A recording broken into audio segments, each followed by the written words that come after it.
Football শুধু একটি খেলার নাম নয়, ফুটবল মানেই আবেগ, আত্মপরিচয়, জাতির অহংকার আর ইতিহাস বদলে দেওয়ার এক অবিরাম লড়াই।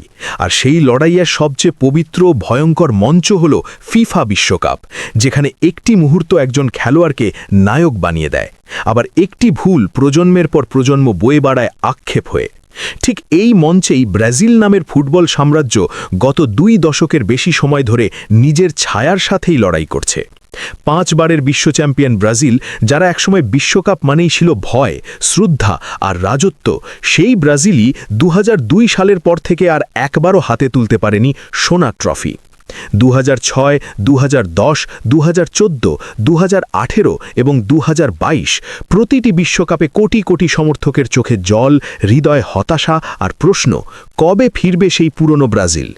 ঠিক এই কারণেই 2026 বিশ্বকাপ ব্রাজিলের কাছে আর 10টা টুর্নামেন্টের মতো নয়, এটি সম্মান পুনরুদ্ধারের যুদ্ধ, ইতিহাস নতুন করে লেখার মিশন, যার একটাই নাম মিশন হেক্সা। আর এমন এক সংকটময় আবেগঘন সময়েই ব্রাজিল জাতীয় দলের দায়িত্ব নিতে যাচ্ছেন বিশ্ব ফুটবলের অন্যতম সফল ও অভিজ্ঞ কোচ কার্লো অ্যানচেলত্তি, যিনি Real Madrid, AC Milan, Chelsea, PSG ও বায়ার্ন মিউনিখের মতো ইউরোপের সেরা ক্লাবগুলোতে কাজ করে জিতেছেন অসংখ্য লিগ শিরোপা ও চ্যাম্পিয়ন্স লিগ, এবং যাকে বলা হয় তারকাদের কোচ, কারণ তিনি জানেন কিভাবে বড় তারকাদের ইগো নয়, দলকে বড় করে তুলতে হয়। চ্যাম্পিয়ন্স লিগ ইতিহাসের সবচেয়ে সফল এই কোচের হাতেই এখন ব্রাজিল ফুটবল ফেডারেশন তুলে দিতে চায় সেলেসাওদের ভাগ্য, কারণ তাদের বিশ্বাস অ্যানচেলত্তির অভিজ্ঞতা, শান্ত মাথা ও ম্যাচ রিডিংই পারে ব্রাজিলকে আবার বিশ্বসেরার আসনে ফিরিয়ে আনতে।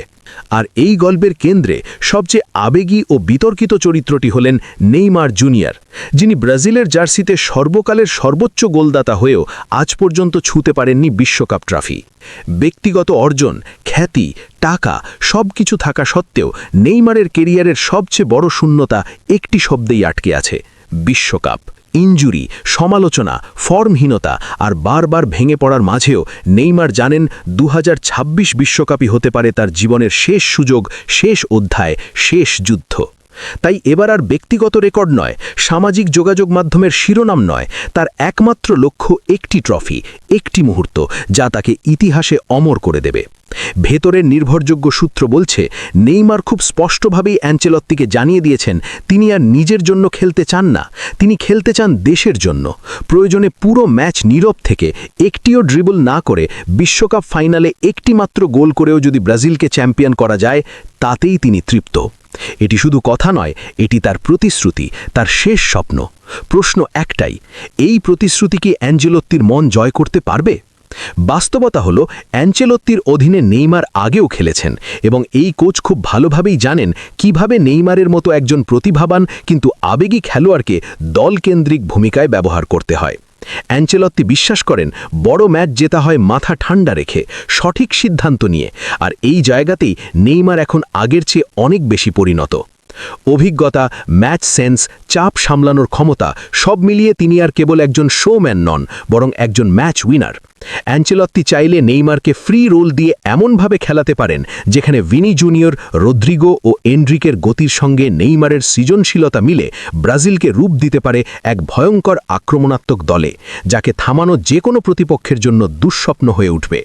2026 বিশ্বকাপে ব্রাজিল স্কোয়াডে থাকবে তারুণ্য আর অভিজ্ঞতার শক্তিশালী মিশ্রণ।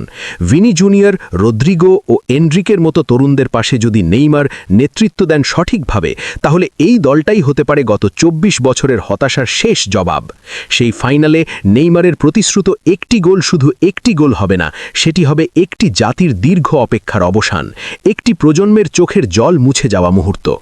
এখন সবকিছু নির্ভর করছে এক সিদ্ধান্তের ওপর। কার্লো অ্যানচেলত্তি কি শেষবারের মতো নেইমারের ওপর ভরসা রাখবেন, নাকি পুরো দায়িত্ব তুলে দেবেন নতুন প্রজন্মের হাতে? উত্তর দেবে সময়, উত্তর দেবে মাঠ, কিন্তু একটি বিষয় নিশ্চিত, নেইমার তার শেষ স্বপ্ন পূরণ করতে সবকিছু বাজি রাখতে প্রস্তুত। আর যদি অ্যানচেলত্তি ও নেইমার একই পথে হাঁটেন, তাহলে 2026 বিশ্বকাপে ব্রাজিলের ষষ্ঠ তারকা শুধু স্বপ্নে নয়, বাস্তব আকাশেও জ্বলজ্বল করতে পারে।